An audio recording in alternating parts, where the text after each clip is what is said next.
Welcome into the Solo Shot Sports Podcast. I'm your host, Dom Manna. Happy Solo Shot Saturday. 100 episodes of this iteration of the podcast. It's pretty crazy to think about that. You know, the time that puts in, behind the scenes, as well as all of you out there that support the show, listening, live here on Saturdays or throughout your week to catch up, around the bases with me on everything going on with Major League Baseball, throwing it back down the third base line to, this day in baseball history for my love of the game and its rich history.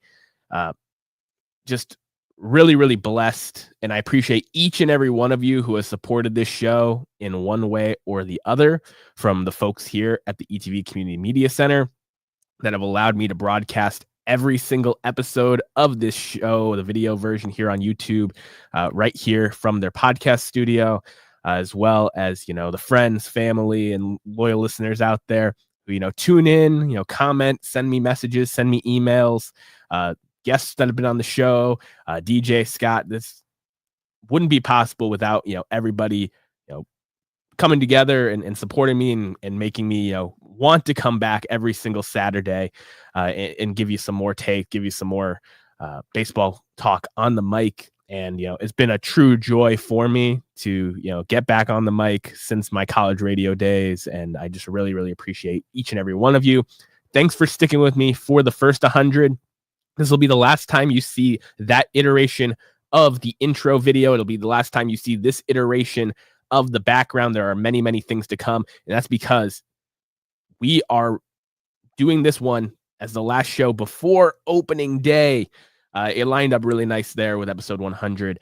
And we'll be going through the American League this time. Last week, we talked about the National League ahead of the Tokyo series because their season has technically started, even though official opening day will be on Thursday, excuse me. But I'm very, very excited to get into the American League preview here. And we're going to do the same thing. We're going to go through the divisions. I'm going to tell you where I think the teams are going to sit in their division. I'm going to talk about, award-winning candidates and X-Factor players. And it's going to be a lot of fun. So let's get right into it. I know last week's was a long one, and I expect this one to be a little meatier as well. Now, the AL West, the Wild Wild West, has been kind of a three-team race for the last couple years. And the two teams at the bottom, the Angels, who finished with a 63-99 record last season, escaped being a 100-loss franchise with Ron Washington at the helm. I expect them to get better. How quickly people forget. They were first to market this offseason. I talked about it. Going out there and, signing Yusei Kikuchi, signing Travis d'Arnaud. They just did a lot of things to improve their lineup, bringing in Jorge Soler. This team, they showed that they cared a little bit. And, I hope Mike Trout can stay healthy. He has officially moved from center field to right. They have a lot of young, exciting players, some post-hype guys like Nolan Shanwell at first base, Joe Adell and Mickey Moniak in the outfield, as well as, Logan O'Hoppe and Zach Neto, who will be starting the year injured, as two up-and-coming, very popular breakout candidates for a ton of folks. But to me, when you look at this Angels team, they have so many additions. Kenley Jansen at the back of that bullpen to eat up some saves, as he looks to be in a really good position to, get to 450 saves this season. The Angels are going to be better than last year. Now, I still think that's going to be last place in the West, but this Angels team is very much improved. They're not going to be, in contention for the worst team in baseball. They have a lot to be excited for. And, a few years ago in the draft, the Angels drafted all pitchers in their class, and their pitching, with Kikuchi now as their clear number one, looks to be a lot improved. And I'm excited for this Angels team. I think they're going to, be competitive. throughout the entire year, which is all you can really ask for with the Anthony Rendon hijinks, with Mike Trout's injury track record.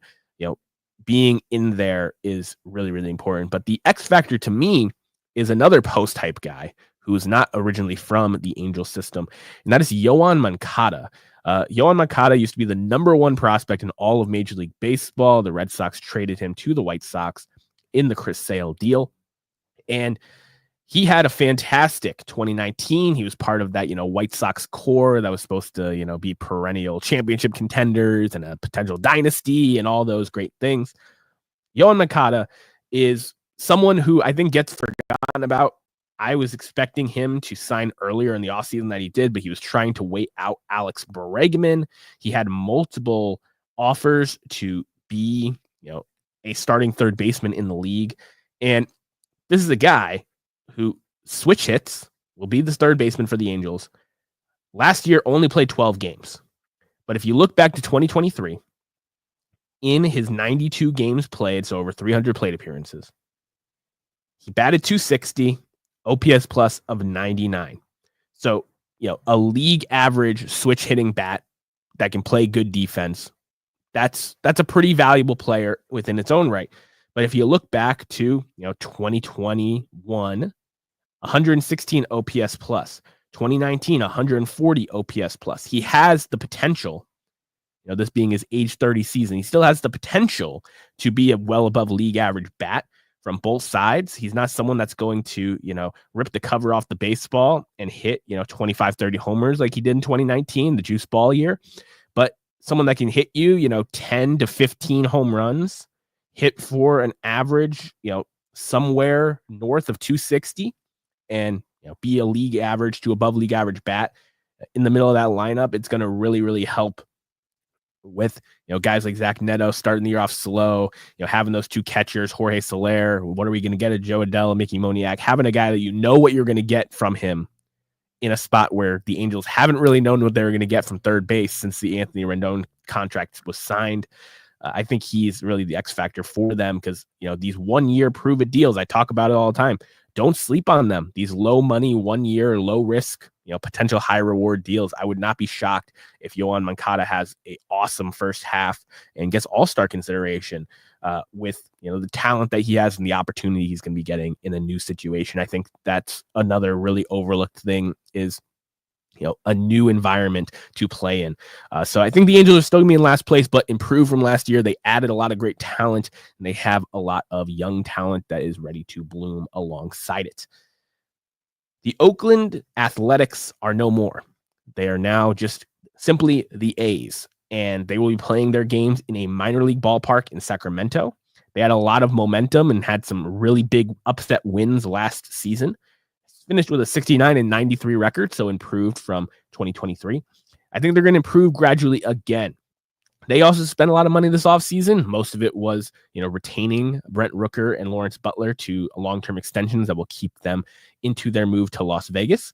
But they also went out there and signed Luis Severino to help, anchor that rotation.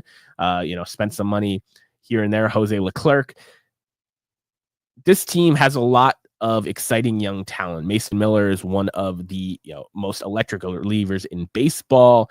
JP Sears and JT Ginn are both very interesting pitchers.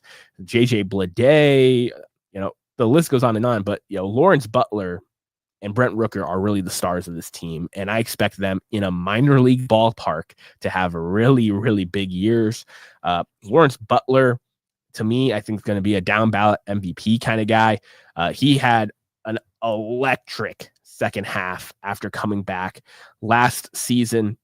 He came up to the big leagues, wasn't hot right away, but ended up finishing the season, with really, really respectable numbers.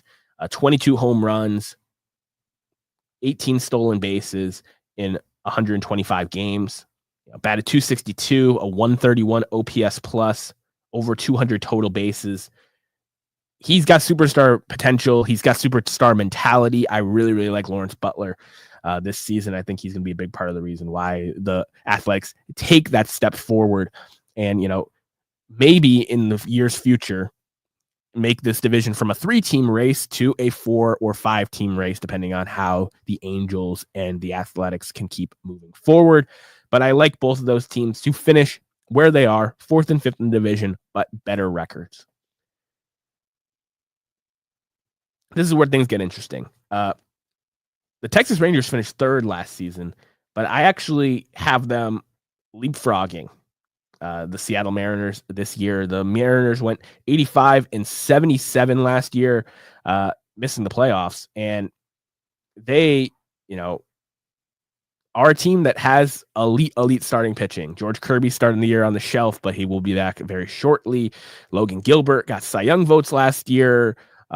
Luis Castillo is a very solid, 2 or 3 starter. Then you got guys like Brian Rue and Bryce Miller, who for most teams would be, a 2 or 3, and for them, they're the 4 and 5.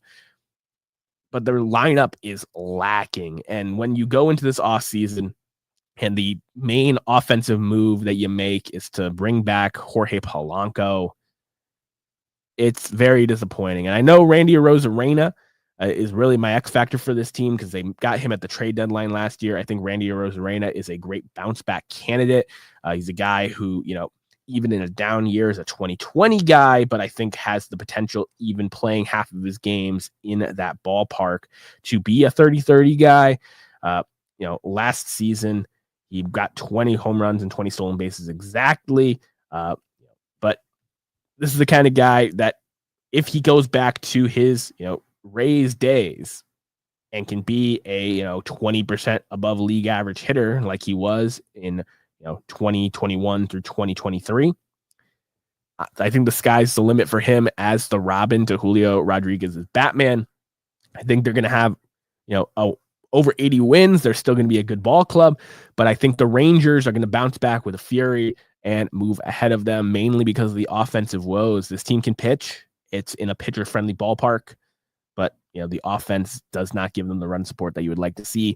Cal Raleigh is one of the best catchers in baseball. Julio Rodriguez is the best center fielder in baseball, but there's not much else going on with this Mariners lineup. I'm excited to see, if they're going to be aggressive at the trade deadline and add some bats to maybe, leapfrog one of these 2 Texas teams. But that's where we get to with the Texas teams. A lot of people have the Rangers winning this division. I have them making a wild card spot, finishing 2nd. Last year, World Series hangover was real. 78-84 record. A lot of people had down years. They had injuries, but this Rangers team has talent. We saw it in the 2023 World Series run. They have a lot of talent, especially in the lineup. Pretty much everyone in their lineup outside of Corey Seager had a regression, a major regression in 2024. Marcus Semion's stats took a step back that I did not like to see. Adolis Garcia was, a falling off the cliff candidate. Nathaniel Lowe and Jonah Heim, who were, all-star caliber players in 2023, were, below league average in 2024. But the Rangers made some moves this season that I really, really like. First off, getting Jake Burger in there. I really, really like the move. Jake Burger is a player who, can hit 30 home runs in the middle of that lineup. He just hits tanks all the time. And I'm very, very excited to see what he does in an offensive environment like Texas, because he's played his entire career for the Chicago White Sox and the Miami Marlins. Last season, 29 home runs, 76 RBIs, 250 batting average, an OPS plus of 103. His OPS plus has been positive. He's been above league average hitter his entire career. And I really like him to, drive in the Marcus Semions and the Corey Seagers and the Evan Carters of the world. But the real X factor, and part of the reason why I'm back in on this lineup, is Wyatt Langford. And Wyatt Langford, people are calling him Baby Trout. He is so talented. And, it didn't look good for him early last season. He was losing balls in the field. He was not hitting well. But he ended up finishing the year with a 3.9 WAR in 134 games played. So this is a 5-6 win player. He had 16 home runs and 19 stolen bases, 253 batting average, OPS plus of 111. I think he has the potential. He finished 7th in Rookie of the Year with that season. I think he has the potential to be a 30-30 guy. He has the potential to be a down ballot MVP type guy, and really someone that can lift the tides here for Texas as they bounce back. I don't expect Adolis Garcia and Evan Carter and Marcus Simeon to be as bad as they were in 2024. I don't expect, Corey Seager to regress. I don't expect, Jake Berger and Josh Young to just magically stop hitting home runs. And then you look at the rotation. They bring back Nasty Nate Eovaldi starting opening day against my Red Sox. A real revenge game there. Jacob deGrom is back healthy. And this team just has the pitching depth that it didn't have last year. Even looking at guys like Jack Leiter and Kumar Rocker, who are, major league ready now, high-end prospects from Vanderbilt. This team has the depth to get it done. And I think they will leapfrog the Mariners in 2024. But a team that everyone's counting out, I still have winning the division. The Astros, their dynasty days might be done, but they're still in a weak American League, one of the best teams across the board. 88-73 record last year. I expect them to finish right around there, somewhere in the 86-90 range. This ball club has so many proven commodities that it's really hard to count them out. I know Jose Altuve is going to be playing left field instead of second base this year, but Jose Altuve, Yordan Alvarez have been two of the best hitters in the American League for the last 5 years. You look at Christian Walker, unfortunately, will be starting the year hurt. I'd love that signing for them, and I would have had them, in the 90s for sure if he was healthy, but I think they could still win 86-90 games without him for most of the season. Isaac Paredes, one of the best pull hitters in baseball, has one of the shortest left field porches. I really like that combination, and him filling in for Alex Bregman's production, I think will be pretty close in terms of power. The batting average, I think Bregman for on-base batting average will still be missed, but they have Brendan Rodgers playing second base. Jeremy Pena is very, very solid. To me, their X factor is their return from the Kyle Tucker trade. It's Cam Smith. They haven't announced that Cam Smith's going to be on the opening day roster, but he's knocking right on the door. And this is the kind of guy, 5-toolsy outfielder that can really, really do some damage. Cam Smith, I expect to be, one of the finalists for Rookie of the Year this season. And I'm very, very excited to see him mashing for the Astros, a team that, is a little bit on the older side. Having a guy with Cam Smith's type of talent is going to be really, really exciting for the Astros. And I think that it's just really, really fun to see how this player is going to, succeed at, formerly Minute Maid Ballpark. I know they have a new name, but this team, Framber Valdez, solid as they come. Hunter Brown had a little bit of a breakout last season. I expect him to be a top-end starter and an all-star this year.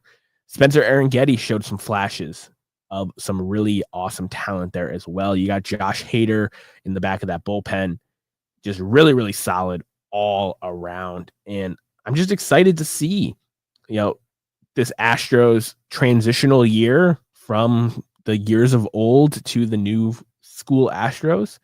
And I think they still are those teams. They still are, a very, very tough out and a team you don't want to see come October, no matter what happened last year against Cleveland. This team is really, really solid. And in a weak American League, I still predict them to win the American League West. Now, if you noticed, I didn't pick anyone to win Rookie of the Year in this division. I didn't pick anyone to win MVP or Cy Young.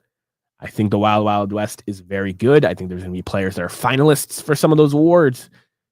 But the top-end talent to me is really in the Central and in the East for those individual awards.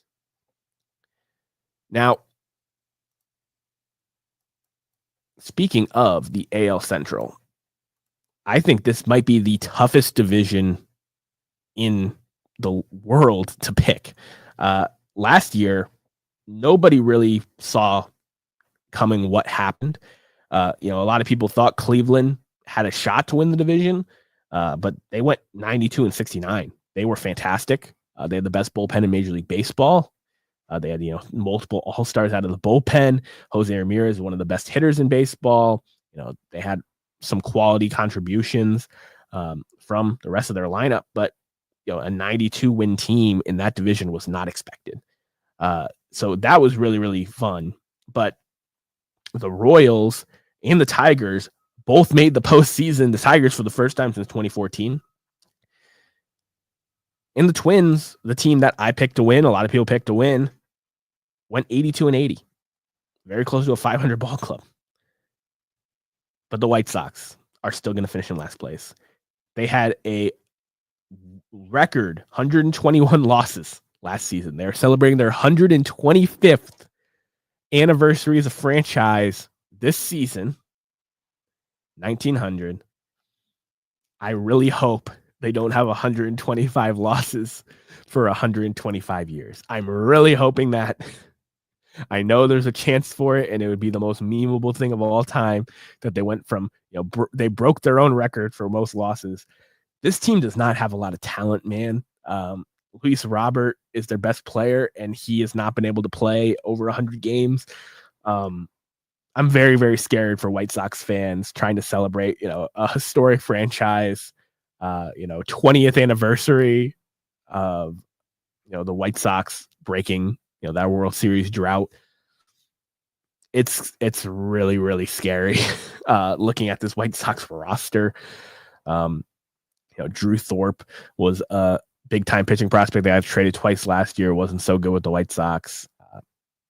They signed Martin Perez just to be able to trade him, log innings, and then trade him at the deadline.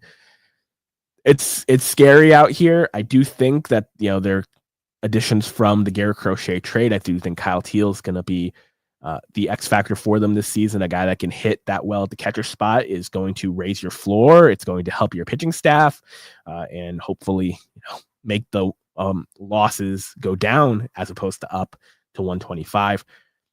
Not going to spend a lot of time here on the White Sox, but the rest of the division is really interesting. Like I said, the Twins finished 4th last year when a lot of people picked them to win. I actually have the Tigers finishing 4th in this division this year. And it's not because Tarek Skubal, who's in the thumbnail, is not a fantastic pitcher. He won the Triple Crown last season and stayed healthy and had that breakout that everyone expected him to. Same thing with Riley Green. Riley Green was a guy who was a top level prospect, but didn't have that major breakout. And then last year, 5 WAR season, 24 home runs, a 133 OPS plus, played most of the season, 137 games. That's what you wanted to see out of Riley Green. That's what you wanted to see out of Tarek Skubal. And they were a good team, but down the stretch, they played, really good baseball, like great baseball. And I don't expect them to go on that kind of run necessarily again. They didn't make the kind of additions I was hoping for them to make. If they won the Alex Bregman sweepstakes or traded for a Nolan Arenado or brought in, a Jake Berger type something, to add some pop and some veteran leadership to that lineup, I think I wouldn't have them finishing 4th and missing the playoffs. But this team needs to do more. I like them bringing back Jack Flaherty, but, I don't think that's going to be enough to get them back in the World Series conversation, which is where they were last year. They won the division. They won a playoff series. How far can this team go? But the Tigers will be, regressing a little bit and missing the playoffs. I still think they'll have a winning record, but I don't think it will be, 86 plus wins and a playoff berth. Their X factor to me is, what are they going to get out of Spencer Torkelson? This is a do or die year for Spencer Torkelson, a player that is extremely, extremely, post hype. And I don't think that there's going to be a lot to say about Spencer Torkelson's season, but you look back a couple of years, 31 home runs. Can he get back there? The Tigers need that bat so badly. Can he get back there? If Spencer Torkelson gets back to 30 home run power for them, Maybe they sneak into the playoffs again. But it's really, really, exciting that, the Tigers are good at baseball again. They have great fans, a great ballpark, and a good manager over there in AJ Hinch.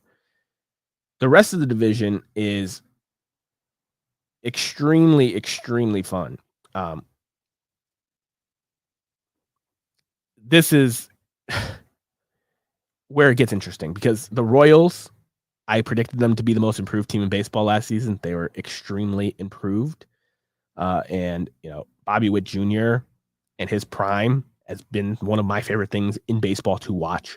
They also went 86 and 76 last year and made the wild card. They had so many things go right last season. Cole Reagans took a step forward and was a down ballot Cy Young candidate. Seth Lugo, broke out as a Cy Young finalist. Michael Wacha had a fantastic season. Their lineup had a ton of awesome guys support Bobby Witt throughout the season. Salvador Perez is still fighting off Father Time. They get Vinny Pasquantino back, which I really like. They traded for Jonathan India, who is going to be a real leadoff hitter in that lineup. I expect them to, be in that mix for that last wild card spot again, but I do have them finishing third. I think that when you look at the rest of the division, they have, as much of a ceiling, but their floor is lower. I really, really like the Royals. I hope they do well. I want to see Bobby Witt Jr., who's one of the true superstars in the game, in the postseason as much as possible. The Royals ownership has been aggressive to surround him with talent and to give them a shot to do so. And I really hope they can do it. The X factor for me with the Royals this season, and it'll be I think the difference between them making the playoffs and, missing it, is their new fifth starter. And, this is a guy, Chris Bubich, who has been like my, fantasy gem this season. He throws incredibly nasty stuff, 6'3", 225 pounds. He's been a reliever for most of his career. Last season in 27 games, a 2.67 ERA. He struck out 39 batters in 30 innings. They're transitioning him to a starting role. We've seen, just in the Royals, rotation, Reagans and Lugo be big success stories getting stretched out as starters. If Bubich can be a real threat in that starting rotation, that can help them overtake a Twins or a Guardians and, move up in the division and move up in the wild card hopes. But I only have two playoff teams right now from this division, and it's the Twins and the Guardians. I do not have the Twins taking the division away from the Guardians, but I do have the Twins bouncing back to make the playoffs this season. If the Twins were immune from injuries, they would be, one of the World Series favorites. Byron Buxton, extremely talented. Carlos Correa, extremely talented. Royce Lewis, extremely talented. The three of them cannot play a combined 200 games. That's really, really bad for them. If they can get a combined, 225 to 250 from the three of them, I think they'll be in really good shape. But the reason why I have the Twins bouncing back is not just because, their pitchers took a step back in a way that I don't think a lot of people expected them to, and pitching can be weird like that. You can have one bad season, one good season. I expect Pablo Lopez and Joe Ryan and Bailey Ober and all those boys to have, incrementally better 2025s than 2024s. But they have a secret weapon that nobody is talking about, and that is Mr. Matt Wallner. Matt Wallner last season, was very, very scary at the plate. 13 home runs, in 75 games played, putting him on, a 26-30 home run pace. 37 RBIs, batted 259, 372 on base, 523 slug. That's a 149 OPS plus, folks. Now, they have to give him opportunities to face lefties, be an everyday player. But even if that drops down the OPS plus 10, 15%, you're still talking about an all-star, people. You're still talking about, potentially one of the best young players in the American League. And this is a guy that does not get talked about enough. He looks to be hitting towards the top of this Twins lineup, especially against righties. They're going to be hitting him leadoff. Um, you know, the stolen base potential has not been shown so far, but he does have above league average speed. I really like Matt Wallner, and I think if he can break out and the rest of the guys behind him can stay relatively healthy, you got a really, really good baseball team in Minnesota that's going to bounce back and surprise a lot of people. Ryan Jeffers is a very good hitter. You got a ton of potential there in Minnesota that I think will be somewhere in the mid 80s for wins. The Cleveland Guardians will take a step back this year. However, I still expect them to be the class of this division. When you look at it, the Cleveland Guardians have Emmanuel Clase, the best closer in baseball. Cade Smith and the boys were fantastic behind him. But this team had so many people just overproduce expectations that I'm really, really excited because they have so many guys, John Kenzie Noel and Bo Naylor, that haven't really reached their ceiling yet, that still have the potential to do so. This Guardians team, the kind of aura around them is not that they're trying to win baseball games, that the ownership isn't spending money, that they don't care. I thought it was huge that they brought back Shane Bieber. He's not just super talented, but an anchor in that clubhouse for that pitching staff. They have the breakout of spring training in Gavin Williams, who a lot of people are predicting as a dark horse Cy Young candidate. I could see it. He has the stuff to do so. I'm just really excited to see a full season from Gavin Williams. This Guardians team plays old school baseball, and that starts at the top of their lineup with Stephen Kwan. This is a guy who can steal you some bags, has great contact skills, gets on base, and plays gold glove, platinum glove level defense. That's fantastic. Lane Thomas was a great addition for them last season. Really produced as a guy with 2020 upside. Fantastic. Travis Banza, the number one overall pick in the draft, is closer to the major leagues, I think, than a lot of people are giving him credit for. He could be the stalwart at second base for them for a long time. This Guardians team, isn't going to scare you on paper, but they're going to produce. They're going to win games. They're going to play baseball the right way, and that matters. Jose Ramirez, by the way, last season, 1 home run away from a 40-40 season, which I know got overshadowed by the fact that you saw Shohei Ohtani go 50-50. Jose Ramirez does not get talked about enough. This is a guy who I won't call him underrated anymore, but does not get talked about enough in the game of baseball. 51 WAR in his career, 255 home runs, 279 career hitter, 1,500 career hits. Last season, 6.8 WAR, 173 hits, 114 runs scored, 39 doubles, 39 home runs, 118 RBIs, 41 stolen bases, batted .279, struck out less than 100 times, on base .335, slugging .517, 143 OPS plus, finished 5th in MVP voting. Jose Ramirez's career will not be defined whether he gets an MVP or not. But I'm re-rolling my 2023 pick, and I'm picking Jose Ramirez to win the American League MVP. I do think the Cleveland pitching will take a slight step back, but Jose Ramirez, being one of those players in baseball that can get you 6 to 8 wins above replacement, he's going to be top of the league in homers, in RBIs, in stolen bases, batting average, a true triple crown candidate, Jose Ramirez. I expect him in this improved division to take that step forward. This is going to be, one of his last prime seasons at 32 years old, and I want Jose Ramirez to have that MVP in his trophy case, and something about this just feels like it's the year. You look at the underlying numbers for Jose Ramirez, he does not look to be slowing down. Switch hitter, fantastic.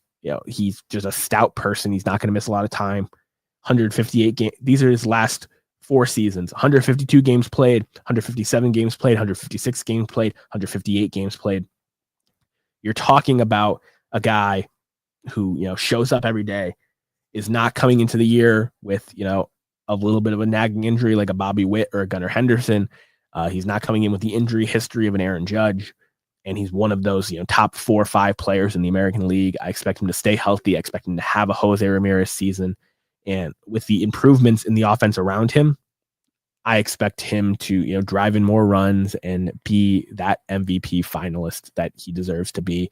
If you look at his career, 3rd in 2017, 3rd in 2018, 2nd in 2020, 6th in 2021, 4th in 2022, and 5th last season. He's one of the best players in the American League, and I expect him to finally be crowned American League MVP here in 2025 for the division-winning Guardians. Now, this is where the fun begins. The American League East. I'm wearing my Red Sox shirt. They're extremely improved. Garrett Crochet is a lot of people's pick for American League Cy Young if they're not picking Skubal to win it again. I expect him to have a fantastic season, be an all-star, stretched out as a starter. You look at the numbers. Over 200 Ks in not a lot of innings. He's a very, very scary pitcher. But a lot of people have talked about, what team is most likely to go worst to first.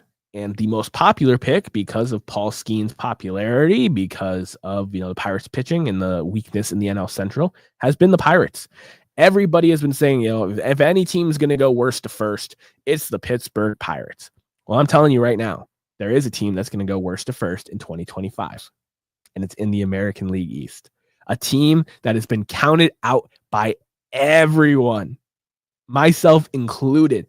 But when you look at the Toronto Blue Jays roster in a division that, the worst teams have gotten improved. I think the Rays and the Red Sox, between health and additions, have gotten better. I think the Yankees and the Orioles, between departures and injuries, have gotten worse. The Toronto Blue Jays, a team that, in a bad season last year, went 74-88. They were not a good baseball team, but they were not a, terrible baseball team. Has the potential here to have this bounce back season that nobody's expecting. And the reason why I'm doing this is, twofold. I think a lot of people talk about, this American League division. Every team is going to be somewhere in like the mid 80s for wins. If that's true, you look at the Toronto Blue Jays, a team that has a, fantastic core to their lineup. With Vladimir Guerrero Jr., they brought in Anthony Santander's power, switch hitting power, to break up him and Bo Bichette. Bo Bichette had, a really bad season last year. But the amazing thing about contract years is no matter if you were playing hurt or you're just playing bad, I think he's going to be closer to his 2021 through 2023 version of himself at 27 years old than he is going to be the last season, where he led the league in hits 2 years in a row, was a 4 to 6 win player, ton of power and RBIs, OPS plus, in the 120s. You get that Bo Bichette back, which, he's looked decent this spring. He has a new double play partner in Andres Jimenez, who is one of the best defensive players in baseball and also is a 2020 threat himself. This team is going to shock a lot of people. And I'm just getting you ahead of the bandwagon now. This division has,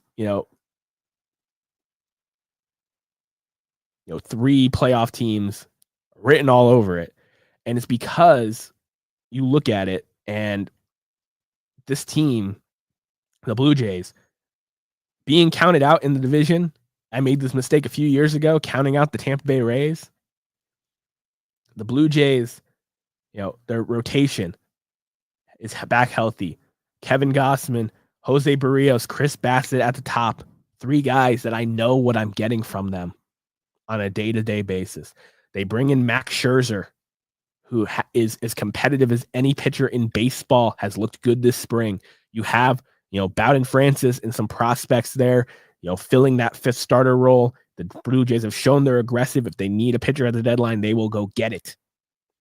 Bring in Jeff Hoffman to anchor the back of that bullpen that has a lot of, quality upside arms to go along with him. And the X factor to me with this Toronto Blue Jays team is Joey Laperfido. And, this is a guy they got from Houston. I expect him to, do what he needs to do here in the outfield. He's a very good defender. And, he's just a really, really talented ball player. 25 years old. Bats left, which, the Blue Jays lineup is very righty heavy. Last season in 43 games, a little cup of coffee. He was a positive WAR player. 2 home runs, 2 stolen bases. I expect him to be a defense plus guy to go along with, Dalton Varsho and Andres Jimenez, who are 2 of the best defensive players in the league. George Springer is a good defender in the corners, a former center fielder. Anthony Santander's defense is going to be, positioned between the DH and the outfield spot. But the bounce back of Bo Bichette, the health of that rotation, the additions they've made, defensively, offensively, and pitching. The Blue Jays are the team that's going to go worst to first in 2025. And it's going to make things difficult because Vladdy is in the contract year as well, coming off an amazing, amazing season where he got MVP consideration. He's going to have a big year. He's going to be motivated to have a big year. Bo Bichette's going to be motivated to have a big year. And the Blue Jays, I think, are going to, rise above all the hate, all the distractions, and, have a playoff season. Now, are they going to be able to retain these guys? Are they going to be able to continue to go on a run? I don't know. But I prefer to live on the positive side of things, and I'm leaning towards the Blue Jays, having the top end range of outcomes as opposed to, just sputtering out even more like they did last season.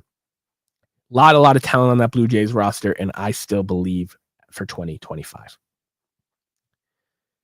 Now, there is a team in Tampa that I believe will be finishing in last place. And that's even though, they went 80 and 82 last year, a team that I've counted out before. They're playing in a minor league ballpark down in Florida, Steinbrenner Field. I expect them to have some fantasy gems. Junior Caminero, Brandon Lau, Josh Lau, Yandy Diaz. Like, there's guys that can have really good offensive seasons playing in that ballpark. But the pitching scares me, man. And you look at their rotation, everyone can touch 98, but how many of those guys can touch 100 innings? Shane McClanahan coming back from Tommy John. He's going to be on a little bit of an innings limitation. Shane Baz has never had a full season of pitching. Drew Rasmussen's coming back off injury. Taj Bradley is probably the best pitcher in that rotation. And while I like Taj Bradley, he still, gives up too much hard contact, walks too many guys. I think the Rays are going to be a solid ball club. I expect Junior Caminero to, really take the league by storm.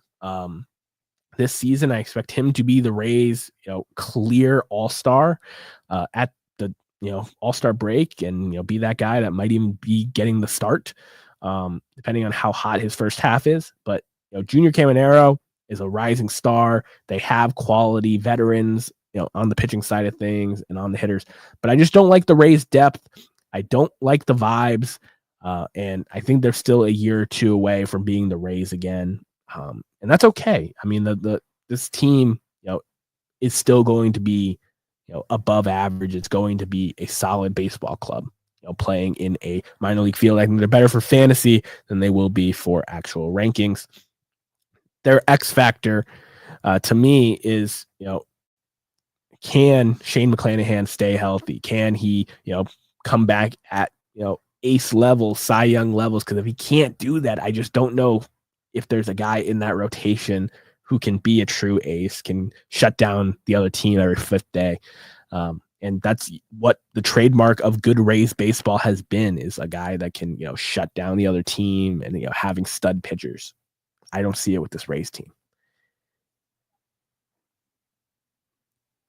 The Yankees I have going from the World Series to finishing 4th place in their own division. And the main reason is because their X factor is Aaron Judge. Aaron Judge is coming off a 10-WAR season, clear-cut MVP. And I'm not wishing injuries upon anyone, but if Aaron Judge misses time this year, I will not be surprised.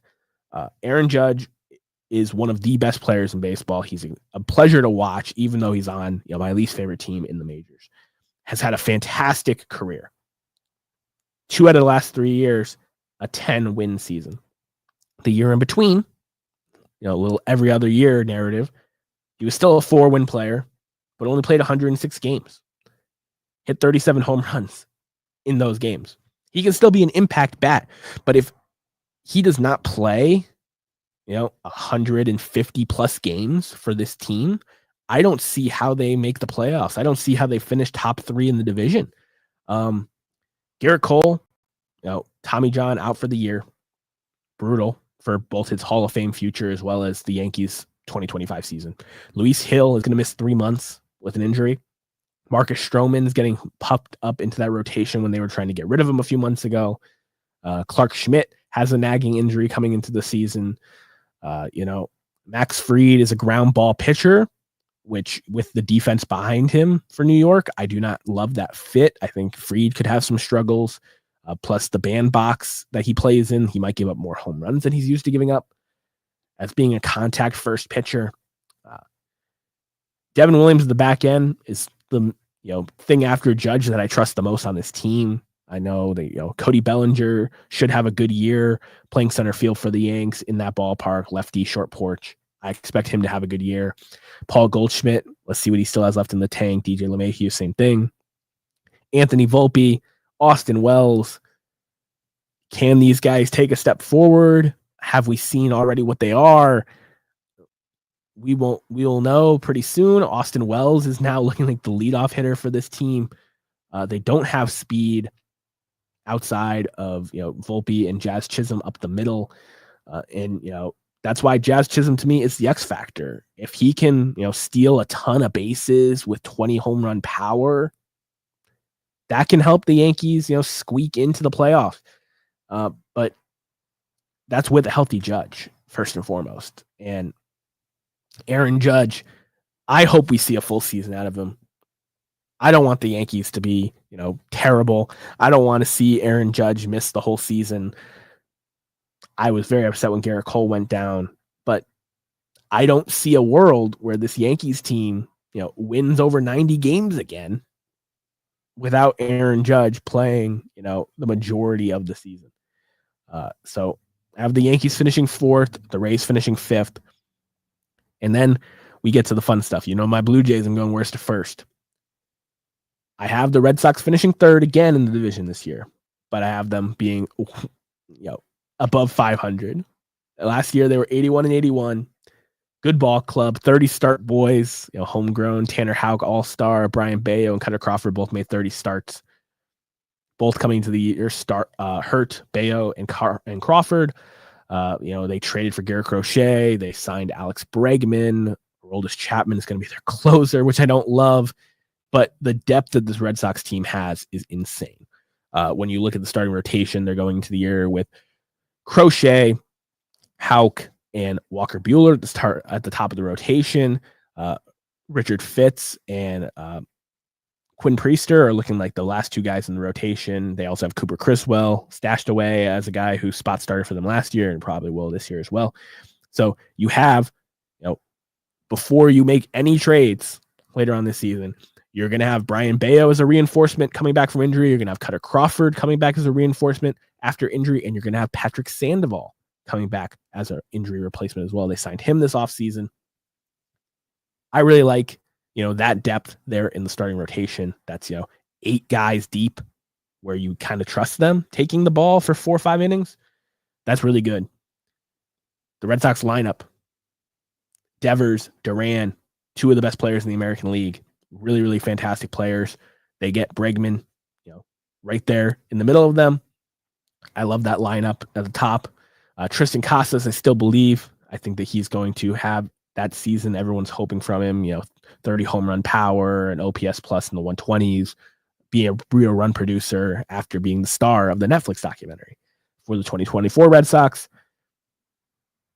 Connor Wong, a decent offensive catcher, Wilyer Abreu, Ceddanna Rafaela, defensive first guys that both shown potential to potentially hit.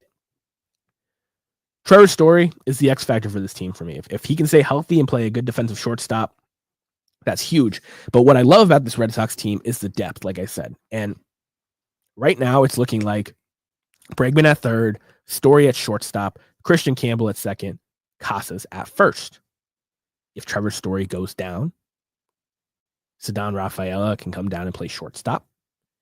And then they can, move Duran to center, bring up Roman Anthony, the number one prospect in baseball, for left field.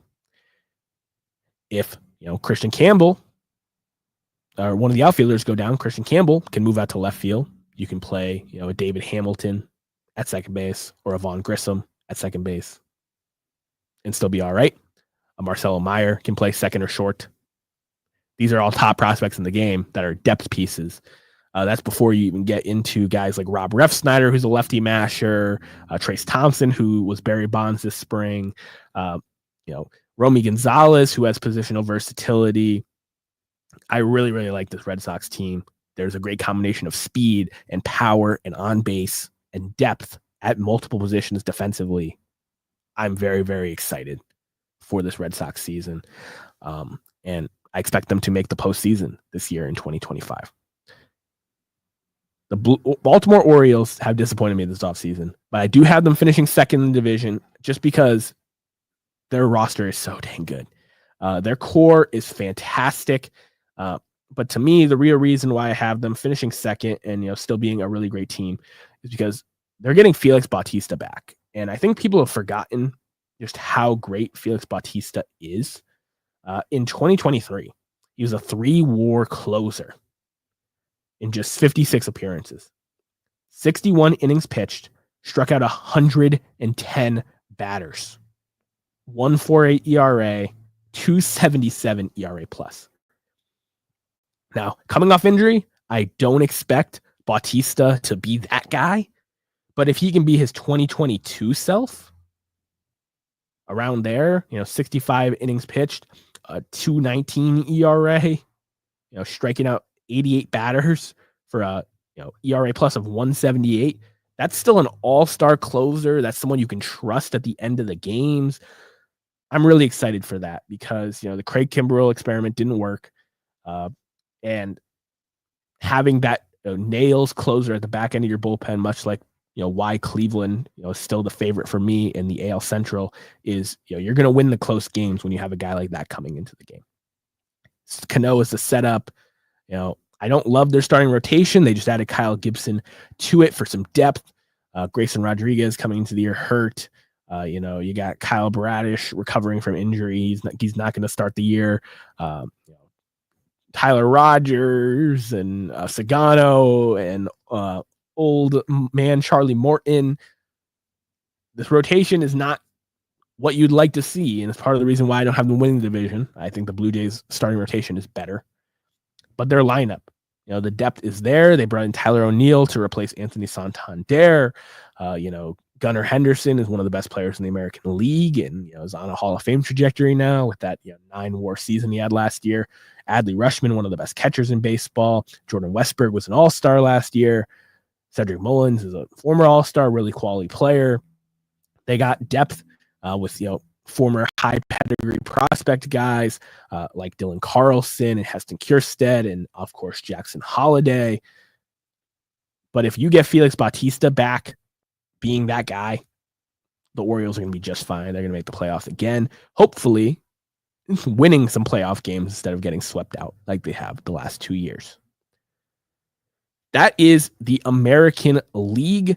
When you look at the division, I believe that you have a real fun take there with the Boston Red Sox because Garrett Crochet,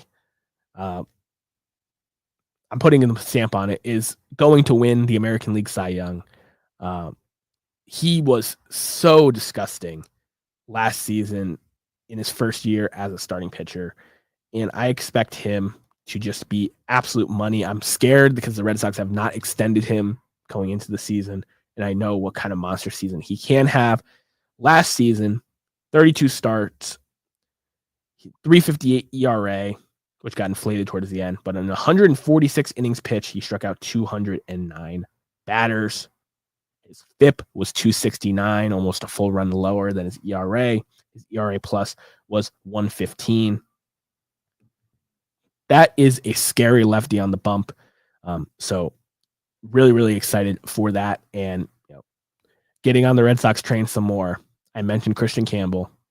He's going to make the opening day roster as a second baseman. He's going to play some left field, and he's going to mash at Fenway Park. Garrett Crochet, Christian Campbell, Cy Young, Rookie of the Year. Little homer at the end, but I'm excited for them in their fields. I don't think there's a ton of competition for those guys in those spots, and I'm going into this Red Sox season as happy and as excited as I've ever been in recent memory. So appreciate you guys looking through my American League previews. My playoff teams out of the West, I have the Houston Astros.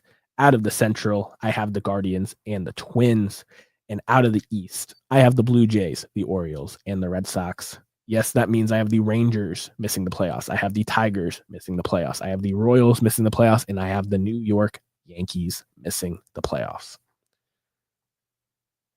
Here at the Solo Shot Sports Podcast, we have to throw back down the third base line to this day in baseball history. And there's a lot that happened here on March 22nd as we look towards the Major League Baseball season. But the one that was most topical was on this date in 1992. A historic sale happened, 1991, at Sotheby's auction in New York. A T206 Honus Wagner in mint condition sold for $451,000. You're thinking, wow, 1991, someone spent almost $500,000 on a baseball card. That's crazy.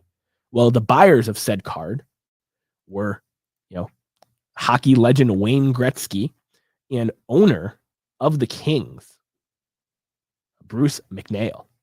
They went in for it together, and they bought a mint condition Honus Wagner for just under $500,000. There was a 10% buyer's premium there, so an extra $45K on top. This is topical because this week, Paul Skeens' rookie debut patch auto sold at auction for $1.1 million. And of course, it went to Dick's Sporting Goods.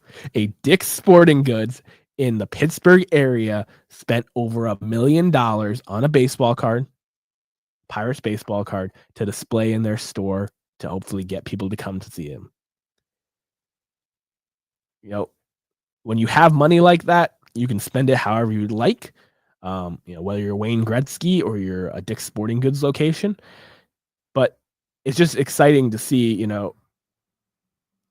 a good 30 years apart, 35 years apart, a number one card in the hobby, selling for $451,000. That's now valued over a couple million, of course. And then you have a Paul Skeens rookie patch debut auto selling for double that 30 years later, and it's not even the top 10 card sale of all time. Really, really crazy stuff, but it shows that, the sports world and the sports hobby are really strong right now. There's a demand. There's people that want to see these things. There's people that go crazy about these things, and they make news headlines. You're seeing this Paul Skeens. When it was pulled, it was on national news, and now that it's sold to Dick's Sporting Goods, it's been on national news. And it was the same kind of deal back in 1991 when Wayne Gretzky spent $500,000 on a baseball card.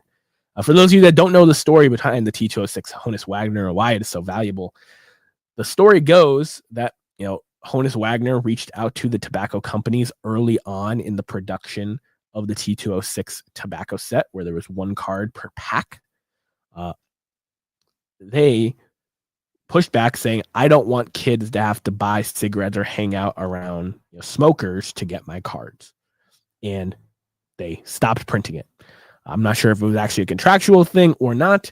In 1949, there is a Leaf card of Honus Wagner as a coach for the Pirates. John Wagner is the name on the card, and he has, a big wad of tobacco in his mouth. So he clearly used tobacco himself. Maybe he didn't want to see kids go down the same path. Maybe they weren't paying him enough to be in the product. Regardless, there are roughly about 20 known copies of the T206 Wagner that are authentic. There's millions of reprints out there. And that card selling, for $500,000 back then, it would sell for millions of dollars today, is one of the biggest cards in the hobby. And the Paul Skeens, rookie debut patch auto was, one of the most hyped cards I have seen in my lifetime in terms of a modern card. So really, really cool to see those historic sales line up the way that they did here at Throwback at third base. Rounding things out here, we did have Major League Baseball games that counted over in Tokyo this week. The Dodgers swept the Cubs in the 2-game Tokyo series, but there was a lot to make out from it other than the Dodgers are good at baseball because they beat the Cubs without Freddie Freeman and Mookie Betts handedly. Shota Imanaga had 4 innings of no-hit baseball. He did walk 4 batters, so that's why it was only 4 innings. Threw a lot of pitches, but looked good. This is essentially a escalated spring training start. And then in the game 2, you had Roki Sasaki make his major league debut. 3 innings of baseball. He also walked 3 guys. It's about what I expected from the pitching side of things. The Dodgers bullpen has so much depth. It's so nasty. And they're going to be a problem. They have, guys, when they have 2 MVPs out of the lineup, they still have guys like Michael Conforto and Tommy Edman and Max Muncy and Will Smith doing work.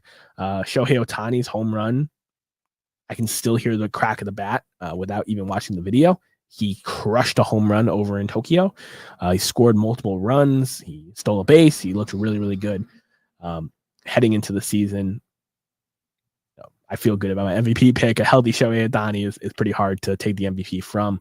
But on the Cubs side of things, you saw Kyle Tucker's debut as a Cub. You saw Matt Shaw's major league debut over there as well. The Cubs are going to be a good team. They're going to be majorly improved. But like I said, they are not in the same class as the Dodgers. And that's okay. They can still win a ton of games. They can still be very fun to watch. And I expect, those players to perform better when they get into the rhythm of a real season as opposed to these exhibition games over in Tokyo. But I was really excited, got up early for those games. I know a lot of you out there did as well, especially those of you that stayed through this whole hour-long podcast. Had a lot to get off my chest here in the American League. I'm a little bit more passionate, watch a lot of American League baseball as a Red Sox fan. Appreciate each and every one of you for spending part of your Solo Shot Saturday with me today for the 100th time here on the channel. Make sure you like the show, you subscribe on YouTube, leave me a review on Apple Podcasts and Spotify, wherever you may be listening, and share the show with a friend who loves the game of baseball as much as us. I will be back next Saturday. New intro, new backdrop, and Major League Baseball content to break down every week throughout the summer and spring. I am so excited for baseball to be back. Love y'all. Have a good one.